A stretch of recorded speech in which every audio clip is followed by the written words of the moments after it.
Well, the Rolls truck finally made it, and so did the Y job and La Bistione Rusty 2. It's in the other area. I haven't even seen it yet, but it was brought over.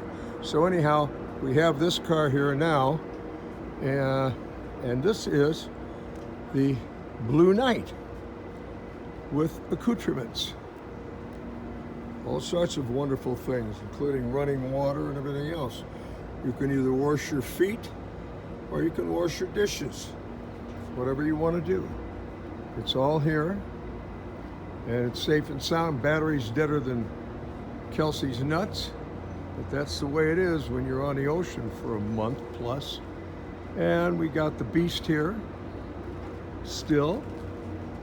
And in the front row, I'll come by a little bit in a second and show you, we also have the Y job.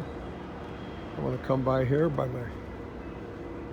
and show you, it made it safe and sound. We were able to move it over here without having it pushed.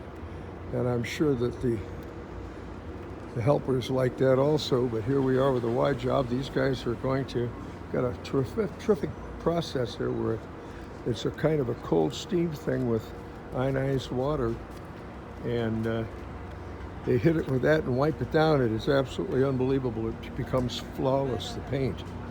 But anyhow, here is the 1938 Buick Y job, and you can see it's pretty filthy. They had to get it out of the container. It's dirty as hell. Now they're setting up their equipment, and they'll be able to get that done. But we're delighted that it's here.